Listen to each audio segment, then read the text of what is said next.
Most people think they understand what ChatGPT is, a smarter search engine, a better autocomplete, a useful tool for writing emails and summarizing documents, something that saves a few minutes here and there. And that understanding, while not entirely wrong, is so far from what is actually coming that the people who hold it are going to be genuinely shocked by what the next 2 years look like. Not pleasantly surprised. Shocked.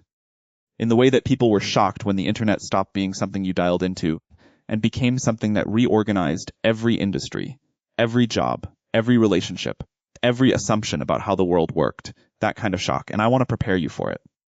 Not by being dramatic, not by making predictions that sound exciting but mean nothing, by telling you specifically what is coming, what I know about where this is going, and what that means for your actual life. Stay with me. Because this is one of those conversations where the difference between knowing and not knowing has real consequences. Let me start with the thing that most people have completely backwards. Most people think the current version of ChatGPT is impressive, and then they think the next version will be more impressive. Better at the same things, faster at the same things, more accurate at the same things, a better version of what already exists. That is not what is happening. What is actually happening is a category shift, not an improvement within a category.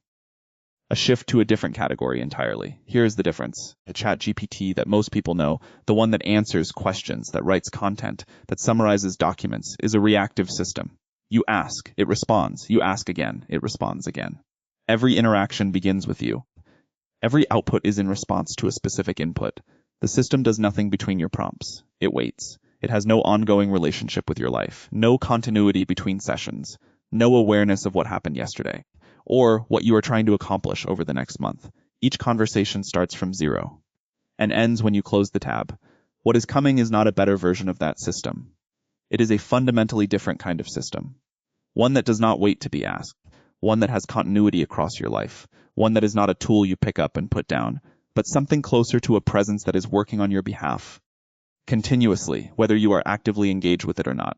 That shift from reactive to proactive, from episodic to continuous, from tool to agent, is the shift that changes everything. Let me make this concrete, because abstract descriptions of AI capabilities are easy to misunderstand. Imagine waking up tomorrow morning, and before you have checked your phone, before you have made your coffee, ChatGPT has already reviewed your schedule for the day. Notice that the meeting at 2 o'clock conflicts with the deadline you mentioned last week. Drafted a message to the relevant person proposing a reschedule. Flagged 3 emails in your inbox that require responses before noon, and prepared a briefing on the client you are meeting at 10, including recent news about their company, what you discussed in your last meeting 3 weeks ago, and the 3 most important things to establish in today's conversation. You did not ask for any of this. It happened because the system understands your goals, your patterns, your priorities, and it is working on your behalf, continuously, not waiting to be prompted. Now extend that picture to a week, to a month, to a year.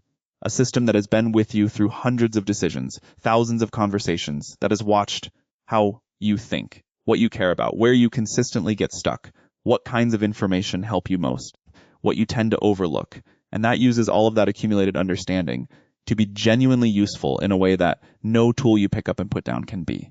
That is the direction. That is where this is going. And the distance between here and there is shorter than most people realize.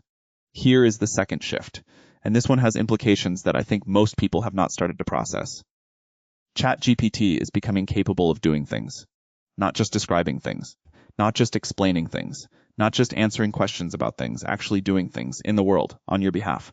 What this means practically is that you will be able to give ChatGPT a goal, not a task, a goal, and it will figure out the steps required to achieve it, execute those steps, navigate the obstacles that arise along the way, and deliver the outcome. Not a plan for achieving the outcome itself. Let me give you a concrete example. Right now, if you want to research a potential business partner, you open ChatGPT, ask it to help you think through what to look for, then go do the research yourself. Then come back to synthesize what you found. Then decide what it means. Multiple sessions. Multiple manual steps. You doing most of the work. ChatGPT helping with parts of it. What is coming is different. You say, I need a comprehensive assessment of this company as a potential partner, including their financial health, their reputation in the industry, any relevant news from the last 6 months, and a recommendation with your reasoning. And ChatGPT goes and does it. Searches, reads, synthesizes, reasons, and comes back with a finished product. Not a list of things you should go look at. A finished product. The work done. Now think about what that means for how you spend your time. For what is valuable, for what requires a human, for what doesn't. That is the second shift. And here is the third shift. This one is the most personal. And I think the most significant. ChatGPT is going to know you. Not know about you, know you. The way a person who has spent years with you knows you. What you care about, how you think, what makes you anxious, what you find energizing. Where you tend to second guess yourself unnecessarily. Where you tend to be overconfident. What kinds of framing help you see things clearly? What kinds of questions help you make better decisions? Right now, every ChatGPT conversation starts fresh. The system has no memory of what you said before, no model of who you are, no understanding of your history. It gives you the same answer it would give anyone asking the same question, which is useful. But it is not the same as being genuinely understood. What is being built, and what is already beginning to roll out, is a system that builds a genuine model of you over time, that remembers not just what you said, but what you meant, not just what you asked, but what you were actually trying to figure out, that notices patterns in how you think, and uses that understanding to be helpful in a way that is specifically calibrated to you, rather than to a generic user. I know someone who has been interacting with the early versions of this capability, who decided to ask ChatGPT to describe him, based on everything it had learned from their conversations, and was genuinely shocked by the accuracy. Not because the system had access to information he hadn't shared, but because it had paid better attention to what he had shared than he had paid himself. That experience of being understood by something that has been paying careful attention is going to become more common, and it will change the relationship people have with this technology, from using a tool to working with something that actually knows you. Here is something I want to say honestly, because I think it is important. What I am describing is not without real questions, real concerns. A system that knows you deeply, that has continuity across your life, that is proactively involved in your decisions, that is doing things on your behalf in the world. That is a significant amount of access, a significant amount of influence, and the questions about how that access is managed. Who controls it? What happens when it goes wrong? What happens when the interests of the system and the interests of the user diverge? Those questions deserve serious attention, not reassurance, serious attention. The goal of making something genuinely helpful to individuals has to coexist with the goal of not creating systems that people become dependent on in ways that are not good for them. That tension is real. And navigating it well is one of the most important things that has to happen correctly as this technology develops. I am not telling you this to frighten you. I am telling you because understanding the real picture, including the genuine complexity, is more useful than a version that only shows you the upside. Here is the fourth shift, and this one I think changes the economy more directly than the others. ChatGPT is becoming a platform, not just a product. Right now, most people interact with ChatGPT as a single thing.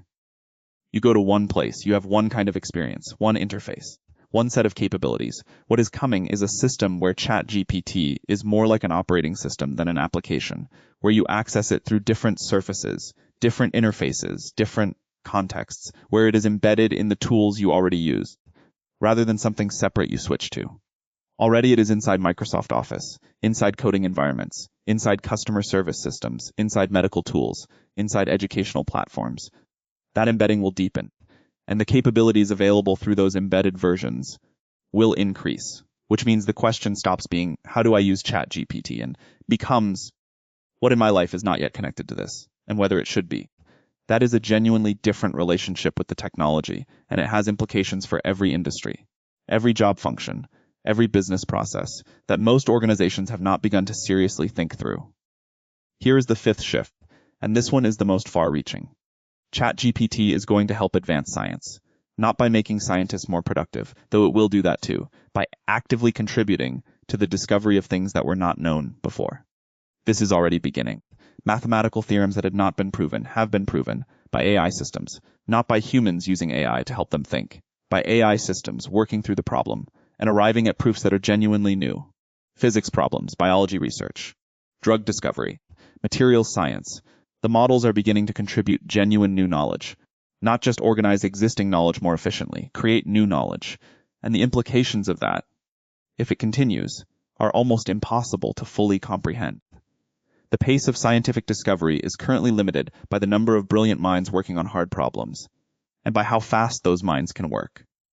and by how much they can hold in their heads at once, and by the inevitable limitations of human cognition.